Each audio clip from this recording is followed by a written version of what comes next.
Ang artista pawala na. Wala silang value ngayon. Paubos na. Yun po yung sampal ng katotohanan. No hate sa mga artista. TV is dead.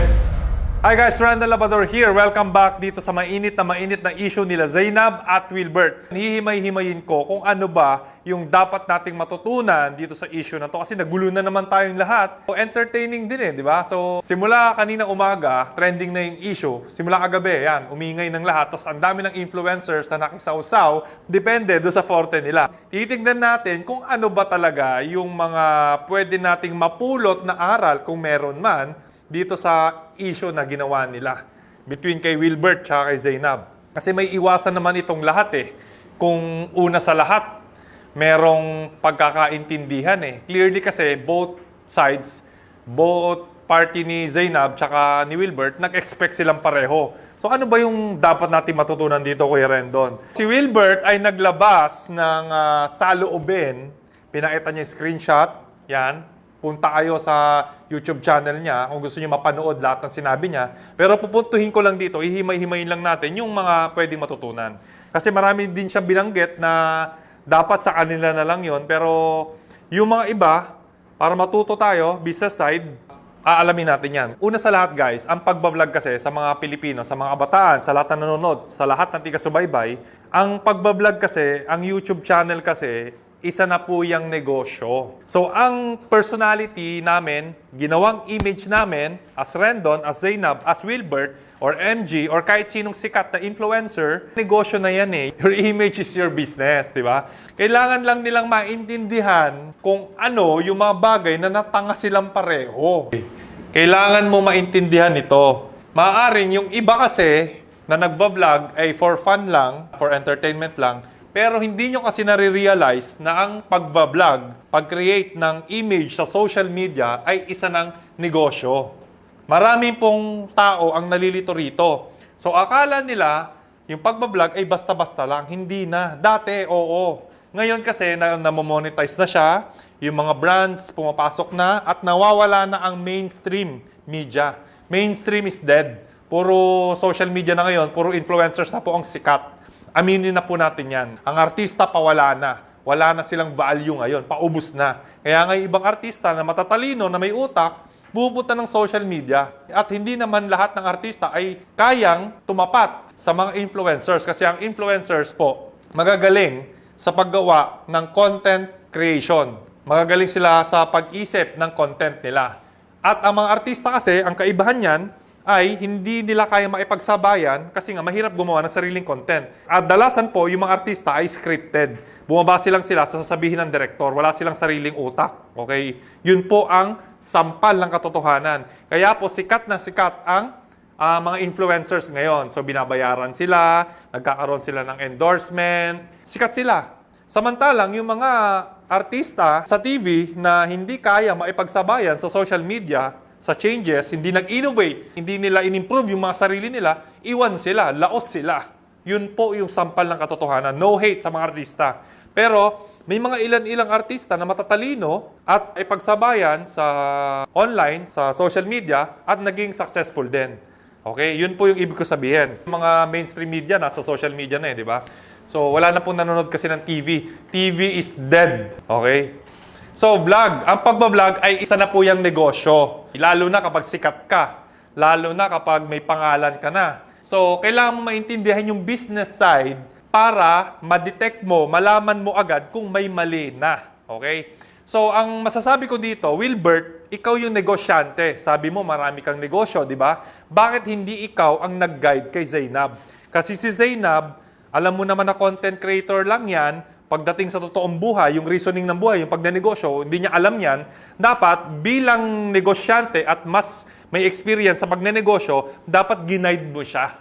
Okay? Kasi ang nangyari, naging nagtropahan kayo, si Zainab, hindi niya alam, kasi nga limited lang yung pag-iisip ni Zainab, maganda lang pero sabaw pala. Sorry Zainab, real talk lang. Wala akong galit sa'yo. Zainab, wala rin akong galit kay Wilbert. Pawang katotohanan lamang. Okay? Kaya ngayon, mag-aral ka na. Kailangan mo talaga mag-aral para maiwasan yung mga ganitong issue. At Wilbert naman, masyado kang mabait. Tumutulong ka sa mga influencers. Nakita ko, pinoprovide mo lahat, onting hirit lang nila, binibigay mo. Ngayon, walang question yung pagtulong. Pero sana, nai-educate mo sila. Kasi yung pinasok mo, pagbablog, business na rin to eh. Business to eh. So, dapat ikaw mismo nakakaalam yan. Baka traditional pa yung utak mo, Wilbert. So, kailangan, ma-realize mo to. Kailangan mo marinig to. At sa lahat ng mga negosyante na nagta-transition or sumusubok, pumasok sa social media, dapat alam nyo rin to, na ang social media ay business na. Okay? Negosyo na yan. Para hindi kayo magkasira-sira. At para sa mga kapwa kong influencers din, kailangan nyo ma-realize na kayo ay negosyo. Kayo yung brand. Yung ginagawa nyong pagpapasikat at paggawa ng content ay negosyo po yan. Para hindi rin kayo maabuso ng mga negosyante. Yung mga business owners, sana turuan nyo yung mga influencers kung gusto nyo lang tulungan. I-educate nyo sila. Tapos, yung mga influencers naman, sana alam nyo na negosyo kayo, negosyo tayo, para hindi kayo magamit, para walang sisihan sa huli. Para masabi nyo kung ano yung mga limits, kung ano yung mga gusto nyo talaga. Okay? So, ang pagbablog ay business na. Okay? Negosyo na po yan. Isa pang naging problema dito, Wilbert, dapat kasi, dahil nga negosyo to, ayan, dahil nga negosyo yan, pagpapasok ka sa isang partnership, kailangan may kontrata. Wilbert, bakit hindi mo alam to? Ang tanda-tanda mo na. Okay? Wala akong pakialam doon sa sinasabi mo na matanda ka na, hindi mo na kailangan ng fame, kalokohan yon. Okay? Kaya ka nasa social media kasi gusto mo ng attention. Yan yun eh, yan yung laro eh. Kung ayaw mo palang nababash ka, Wilbert, kung negosyante ka at hindi ka ready mabash, hindi ka ready mapuna, eh hindi para sa inyo ang social media. Okay, dapat sa lahat po ng kapwa ko negosyante, kung pupunta kayo sa social media, tinatawag nga nila itong fake world eh. Natutunan ko lang kanina, fake world. Dapat ready kayo. Kasi negosyante ka, Wilbert, dapat alam mo yung risk. Kasi ma-highlight ka eh. Ipapakita mo yung buhay mo, ipapakita mo yung mukha mo, sasabihin mo yung pangalan mo. May risk talaga yan na pag nagkamali ka, ma-highlight at pwede kang masira. Pwedeng madamay yung mga kapamilya mo or yung mga taong nakapaligid sa'yo or yung negosyo mo. May risk involved. Negosyante ka, dapat alam mo yan. Kailangan to. Kasi, guys, maraming tao na pumapasok sa isang partnership, hindi nila alam na ang ginagawa pala nila ay negosyo na. Kung hindi mo alam na yung ginagawa ninyo ay isa ng business, magkakasira talaga kayo, magkakaaway-away kayo. Kaya maraming Pilipino, maraming tao, marami akong kilala na negosyante na mayroon silang ginagawang project, pero hindi nila alam na nagnenegosyo na pala sila, hindi nila tuloy na protektahan. Hindi nila na-meet yung expectation ng bawat isa. Kasi ang kailangan, both parties dapat win-win yan. Si Zainab, ano bang gusto niya kay Wilbert? Dapat klaro yon, nakasulat lahat yon. Dapat kung anong gusto mong ma-achieve, kung anong goal mo dito sa partnership na to, dapat nakalista yon at ano yung ayaw mo. Ganon din naman si Wilbert. Kung ano yung gusto niya at kung ano yung ayaw niya, dapat nakalista sa kontrata. Tapos hanggang mag-meet yung gusto nilang dalawa, na magbe-benefit si Zainab, magbe-benefit si Wilbert, doon sila magpipirma para walang siraan. Maiwasan yung ganito kasi ang mahirap sa inyo, habang sumisikat yung mga tao, habang nagkakapera or nagkakapower, yan yung factors na bantayan ninyo, magbabago talaga. Kailangan din kasi maintindihan nyo yung basic ng contract. Kasi dapat ito may expiration din. Kasi si Wilbert naman, sumikat na, dapat may expiration, pwedeng 1 year, pwedeng 2 years, pwede kayo maglagay ng timeline. Okay? Lahat po ng contract, may timeline yan.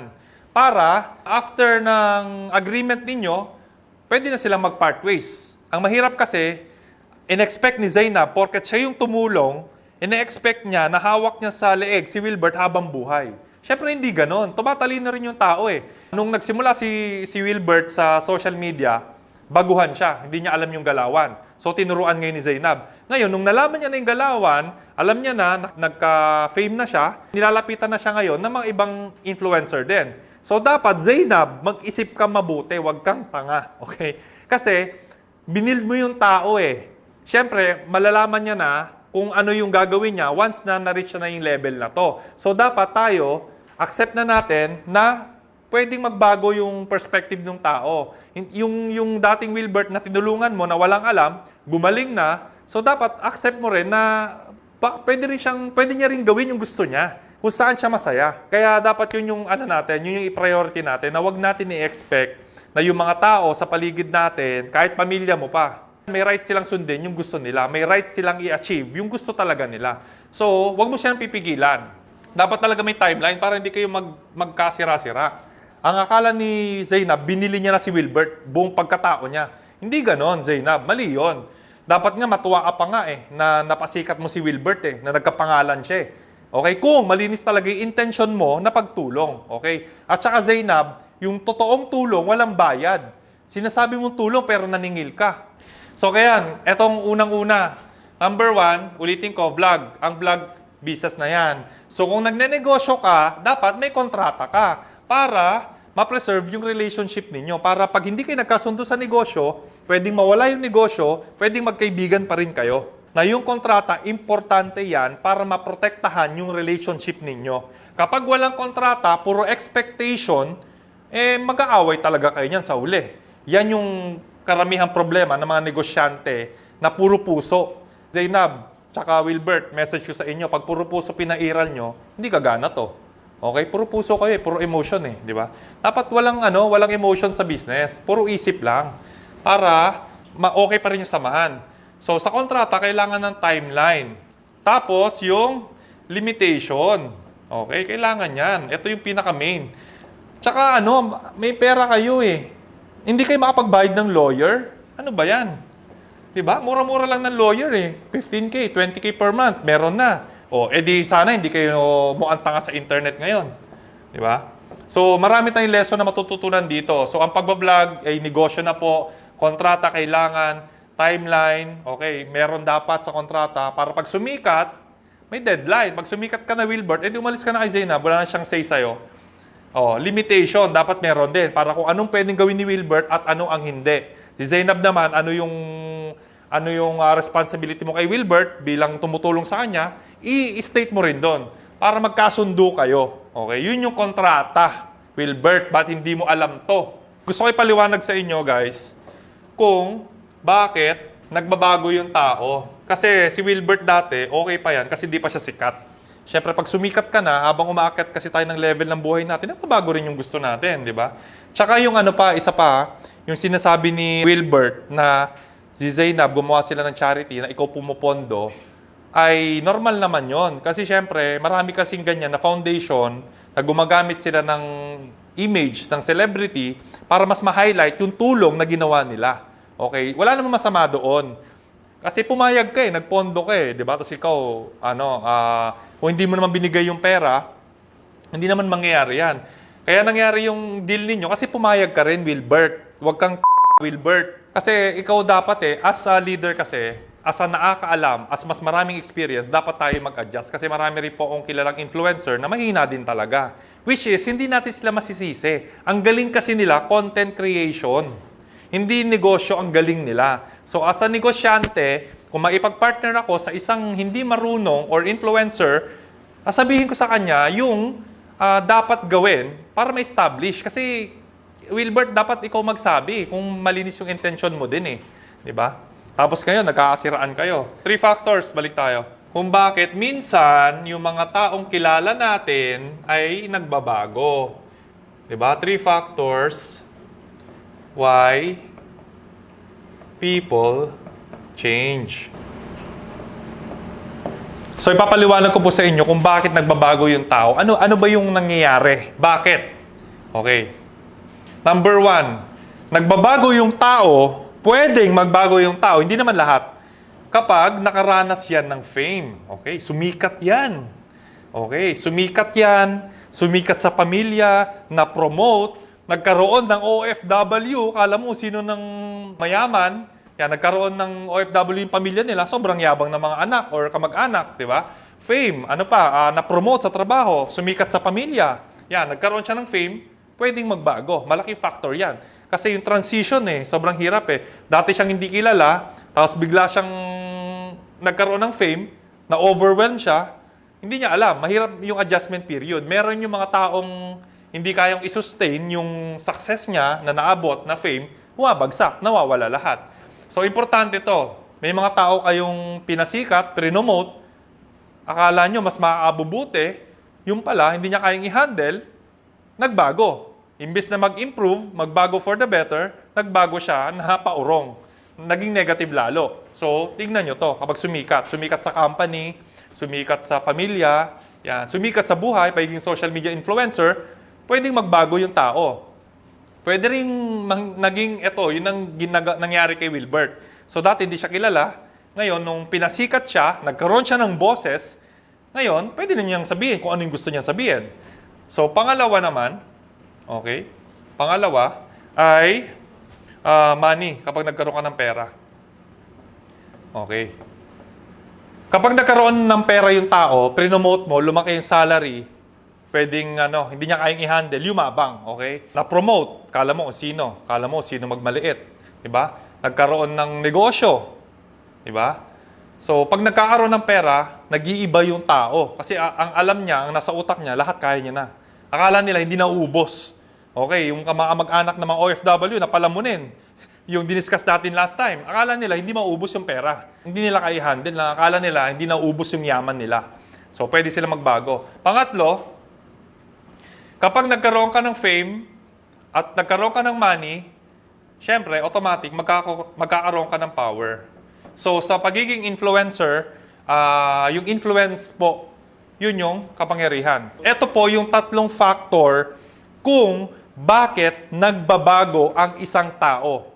Pag meron kayong kilala na dati hindi naman siya ganun, tingnan nyo rin, baka nagkaroon ng fame, baka sumikat, or na-promote sa trabaho, nagkapera lang, kala mo sino na, or power, pwede rin, naging barangay captain, di ba? Biglang nagbago, di ba? So, in this case, ang nangyari, si Wilbert ay may pera, pero wala siya nito. So, hinanap niya yung fame kay Zainab. Okay? Si Zainab naman, merong fame, sikat siya, pero wala siyang pera. So, hinanap niya to kay Wilbert. So, partnership ang nangyari dito. Ngayon, hindi lang nila alam kung paano nila isa-separate yung business na ginagawa nila. Kasi nag-e-expect yung bawat isa clearly. Di ba? Dapat itong na yan, itong partnership nila, nilagyan nila ng limits. Kasi si Wilbert kasi, darating ka kasi sa point na hindi ka makakontento Ang tao kasi greedy Kapag, nung naging successful na si Wilbert, naghahanap pa siya kasi tingin ko naman kay Wilbert, financially stable na siya Nung meron na siya ng pera, ang hahanapin mo next, fame. Or pwede ring power. Pag nagkaroon ka ng pera, pwede ka tumakbo ng politika para magkaroon ka ng power. Okay, pero para manalo ka ng politika, kailangan mo ng fame din. So parang interconnected tong tatlo na to. It's just that hindi lahat ng tao kayang gawin ito ng sabay-sabay. Or meron mapapalad na meron lahat sila nito, pinanganak pa lang. Meron naman na galing sa baba, pinaghirapan niya yung pera niya. Tapos nung naabot na niya yung certain level, maghahanap ka pa kasi ng iba Greedy kasi yung tao. So si Wilbert, naghanap ng fame. Kaya yung sinasabi niya kanina na hindi siya after ng fame, kalokohan yun. Kalokohan yun. Di ako maniniwala sa'yo kasi nasa social media ka, yun yung aim mo. Attention, pares lang yun. Para sa marketing ng mga negosyo mo. Yung nangyari sa kanila, so clearly, business business matter. Hindi lang nila alam. Kaya po maraming influencer na naaabuso, marami akong nakakausap, naaabuso sila. Hindi nila kayang i-manage yung sarili nila. Nalilito sila. So, yung ginawa ni Zainab na pagpigil sa pag-collab-collab ay okay naman yun Wala namang masama doon. Kasi syempre, ginawa niya yung pangalan mo, bawal ka maipag-collab sa iba. Okay? Pero ang mali lang ni Zainab, walang kontrata kasi. Okay, walang kontrata. Pero kung may kontrata yon, negosyo, alam nila na negosyo yung ginagawa nila, na-preserve sana yung relationship nila. At syempre, bilang business owner din talaga, negosyante, at bilang influencer din po ako, ang masasabi ko sa mga kapwa ko influencer at saka mga kapwa ko business owner, sana magtulungan tayo. Okay, kung ano yung kulang ng bawat isa sa atin, sana ayusin natin, mag-usap tayo para maiwasan. Dapat ang goal nating lahat ay good influence tsaka maging mabuting negosyante. Kasi sa mga negosyante ko pong kaibigan, syempre, hindi naman lahat ng mga influencers ay capable mag-isip ng mga business ideas or yung mga kontrata or yung mga gagawin para mapabuti yung relationship natin. So, ang forte po kasi talaga ng mga influencers ay maggawa ng content, marketing. Yun po yung forte nila. So, as a negosyante, guys, lahat po, lalo na po sa GCI, yan, yung group po natin ng mga legit business owners, shoutout po sa inyong lahat. Sana tulungan po natin yung mga kapwa nating influencers na na-educate sila, training, para maagawa tayo ng isang sistema na nagtutulungan for the better. Kasi lahat naman po tayo kailangan ng fame, kailangan ng pera, kailangan ng power for the greater good. So lahat po sanang itong issue na to, sana may matutunan po tayo. At sa mga influencers naman, sana wag nyong masamain yung mga kontrata. Basahin nyo po, intindihin ninyo. Kasi ako mismo, business owner po ako, gusto namin kayong tulungan para mas ma-monetize nyo pa yung fame ninyo. Kasi marami talagang influencer, kapwa ako influencer, na hindi naiintindihan talaga yung business side. Okay? Ngayon, kung kumikita kayo sa YouTube, sa Facebook, pwede naman lumaki pa yan kapag nagkaroon kayo ng negosyo. So, wala po kayong magagawa kundi mag-aral. Yan po yung sinabi ko kanina na tumatalino na po ang mga Pilipino. Tumatalino na po ang audience natin. So, sana tayo mismo ay mag-improve din para sa kanila. Kasi kung palagi tayo may iwan, hindi tayo mag-i-improve, later on, baka yung fame na pinaghirapan ninyo natin ay mawala. Okay? So, ang lesson dito, guys, yun, nalaman nyo na ito yung mga factors kung bakit nagbabago yung tao. Ngayon, aware na kayo. So, sana sa lahat ng mga kaibigan kong mga negosyante, lahat ng kaibigan kong mga influencers, sana natuto po tayo dito. Na sana kahit sumikat ka, dumami subscribers mo, or sa mga negosyante, kahit na dumami na yung kumpanya mo, lumaki na yung kumpanya mo, sana tumapak pa rin tayo sa lupa. Sana wag tayong magbago, okay? Magbago tayo for the better. Wag tayong magbago for the worst, okay? So, yun lang.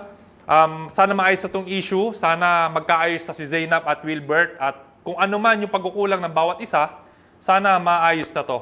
So, business lang naman lahat. Nagkaroon lang sila ng misunderstanding. At hindi mo rin masisi si Wilbert na pinagtanggol niya rin yung sarili niya sa tao. At si Zainab naman, sana magbago ka na, Zainab, kasi walang magmamahal sa yung lalaki pag ganyan ka. Diba?